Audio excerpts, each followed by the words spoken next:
नमस्कार, आपके अपने चैनल में स्वागत है। आज हम आपको बहू और सास के बारे में बताने जा रहे हैं। बहू कहाँ मर गई? अंदर से आवाज आई, जिंदा हूँ माँ जी। तो फिर मेरी चाय क्यों अभी तक नहीं आई? कब से पूजा करके बैठी हूँ, ला रही हूँ माँ जी। बहू चाय के साथ भजिया भी ले आई। सास ने कहा, तेल खिलाकर क्या मारोगी? बहू ने कहा, ठीक है माँ जी, ले जाती हूँ।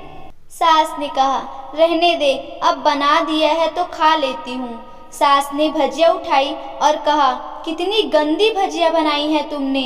बहू, माँ जी मुझे कपड़े धोने हैं, मैं जाती हूँ। बहू दरवाजे के पास छिपकर खड़ी हो गई। सास भजिया पर टूट पड़ी और पूरी भजिया खत्म कर दी। दोपहर के खाने का वक्त हुआ। सास ने फिर आवाज लगाई, कुछ खाने को मिलेगा? बहू ने आवाज नहीं दी। सास फिर चिल्लाई, भूखे मारोगी क्या? बहू आई, सामने खिचड़ी रख दी। सास गुस्से से, ये क्या है? मुझे इसे नहीं खाना, इसे ले जाओ। बहू ने कहा, आपको डॉक्टर ने दिन में खिचड़ी खाने को कहा है, खाना तो पड़ेगा ही। सास मुंह बनाते हुए, हाँ तू मेरी माँ बन जा। बहू फिर मुस्कुराई और चली गई। आज इनके घर पूजा थी। बहू सुबह 4 बजे से उठ गई। पहले स्नान किया, फिर फूल लाई, माला बनाई, रसोई साफ की, पकवान और भोज बनाया। सुबह के 10 बज गए। अब सास भी उठ चुकी थी। बहू अब पंडित जी के साथ भगवान के वस्त्र तैयार कर रही थी। आज ऑफिस की छुट्टी भी थी। उनके पति भी घर पर थे। पूजा शुरू हुई। सास चिल्लाती हुई, बहू ये नहीं है, वो नहीं है। बहू दौड़ी दौड़ी आती और सब करती। अब दोपहर के 3 बज गए थे। आरती की तैयारी चल रही थी। पंडित जी ने सबको आरती के लिए बुलाया और सबके हाथ में थाली दी। जैसे ही बहू ने थाली पकड़ी, थाली हाथों से गिर पड़ी। शायद भोर बनाते हुए बहू के हाथों में तेल लगा था, जिसे वो पोंछना भूल। सारे लोग तरह तरह की बातें कर लगे। कैसी बहू है, कुछ नहीं आता, एक काम भी ठीक से नहीं कर सकती, न जाने कैसी बहू लाएं, एक आरती की थाली भी संभाल नहीं।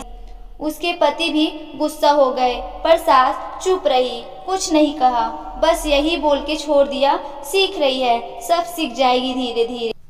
अब सबको खाना परोसा जाने लगा। बहू दौड़ दौड़ के खाना देती, फिर पानी लाती। करीब 70 से 80 लोग हो गए थे। इधर 2 नौकर और बहू अकेली। फिर वहाँ सारा काम बहुत ही अच्छे तरीके। अब उसकी सास और कुछ आस पड़ोस के लोग खाने पर बैठे। बहू ने खाना परोसना शुरू किया। सबको खाना दे दिया गया। जैसे ही पहला निवाला सास ने खाया, तुमने नमक ठीक नहीं डाला है क्या? एक काम ठीक से नहीं करती, पता नहीं मेरे बाद कैसे ये घर संभालोगे। आस पड़ोस वालों को तो जानते ही हो ना साहब, वो बस बहाना ढूंढते हैं नुक्स निकालने का। फिर वो सब शुरू हो गए, ऐसा खाना है, ऐसी बहू है, ये वो वगैरह वगैरह। दिन का खाना हो चुका था। अब बहू बर्तन साफ करने नौकरों के साथ लग गई। रात में जगराता का कार्यक्रम रखा गया था। बहू ने भी 1-2 गीत गाने के लिए स्टेज पर चढ़ी। सास जोर से चिल्लाई, मेरी नाक मत कटा देना, गाना नहीं आता तो मत गा, वापस आ जा। बहू मुस्कुराई और गाने लगी। सबने उसके गाने की तारीफ की, पर सास मुंह फुलाते हुए बोली, इससे अच्छा तो मैं गाती थी जवानी में, तुझे तो कुछ भी नहीं आता। बहू मुस्कुराई और चली गई। अब रात का खाना खिलाया जा रहा था। उसके पति के ऑफिस के दोस्त साइड में ही ड्रिंक करने लगे। उसका पति चिल्लाता, थोड़ा बर्फ लाओ, तो सास चिल्लाती, यहाँ दाल नहीं है। फिर चिल्लाता, कोल्ड ड्रिंक नहीं है, पापड़ ले आओ। इधर उधर आखिरी में उसके पति की शराब गिर पड़ी उसके एक दोस्त पर और बोतल टूट गई। पति गुस्से में 2 झापड़ अपनी पत्नी को लगाते हुए कहता है, जाहिर कहीं की, देख कर नहीं कर सकती, तुझे इतना भी काम नहीं आता। सारे लोग देखने लगे। उसकी पत्नी रोते हुए कमरे की तरफ दौड़ी। फिर उसके दोस्त ने कहा, क्या यार, पूरा मूड खराब कर दिया, यहाँ नहीं बुलाया होता, हम कहीं और पार्टी कर लेते। कैसी अनपढ़ गंवार बीवी ला रखी है, उसे तो मेहमानों की इज्जत और काम करना तक नहीं आता, तुमने तो हमारी बेइज्जती कर दी। अब आस पड़ोस की औरतों को और बहाना मिल गया था। वो कहने लगी, देखो क्या कर दिया तुम्हारी बहू ने, कोई काम की नहीं है।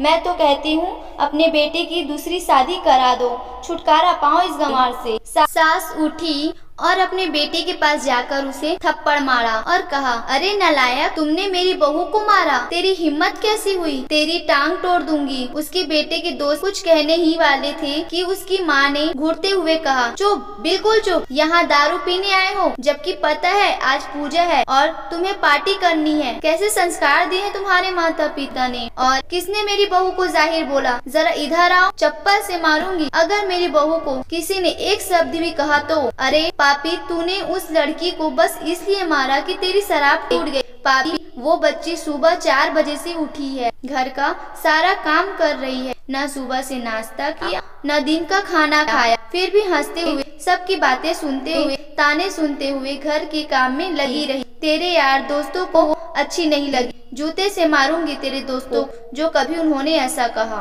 उसके यार दोस्त चुपके से खिसक लिए। अब सास बहू के कमरे में गई और बहू का हाथ पकड़कर बाहर लाई।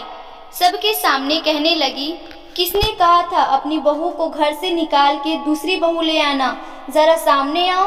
कोई सामने नहीं आया।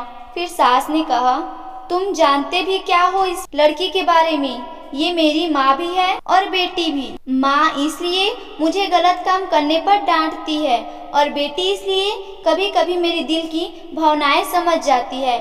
मेरी दिन रात सेवा करती है, मेरे 1000 ताने सुनती है, पर एक शब्द भी गलत नहीं कहती, न सामने न पीठ पीछे। और तुम कहते हो दूसरी बहू ले आओ। याद है न छुटकी की दादी, अपनी बहू की करतूत। सास ने गुस्से से पड़ोसन की महिला को कहा, अभी पिछले हफ्ते ही तुमने मियाँ बीवी भूखे छोड़ घूमने चले गए। मेरी इसी बहू ने 7 दिनों तक तुम्हारे घर पर खाना पानी, यहाँ तक कि तुम्हारे पैर दबाने जाती थी, और तुम इसे जाहिर बोलती हो। जाहिर तो तुम सब हो जो कोयले और हीरे में फर्क नहीं जानते। अगर आइंदा मेरी बहू के बारे में किसी ने एक लफ्ज भी बोला तो मुझसे बुरा कोई नहीं होगा, क्योंकि ये मेरी बहू नहीं, मेरी बेटी है। बहू सिसकियां लेते हुए फिर कमरे में चली गई। सास ने एक प्लेट उठाई और भोजन परोसा और बहू के कमरे में खुद ले गई। सास को भोजन लाते देखा तो बहू ने कहा, अरे माँ जी, आप क्या कर रही हो, मैं खुद ले लेती। सास ने प्यार से ताना मारते हुए कहा, डर मत, इसमें जहर नहीं है, माँ नहीं डालूंगी तुझे। तुझे नई सास चाहिए होगी, पर मुझे अभी भी तू ही मेरे घर की बहू चाहिए। बहू ने अपनी सास को रोते हुए गले से लगा लिया। सास भी रो दी पहली बार और कहा, चल खाना खा ले। फिर उसने आंसू पोंछते हुए बोली, अरे तू मेरी बहू नहीं, मेरी बेटी है। तो कैसा लगा हमारा वीडियो? अगर आपको यह वीडियो अच्छा लगा हो तो वीडियो को लाइक और चैनल को सब्सक्राइब करना ना भूले। धन्यवाद।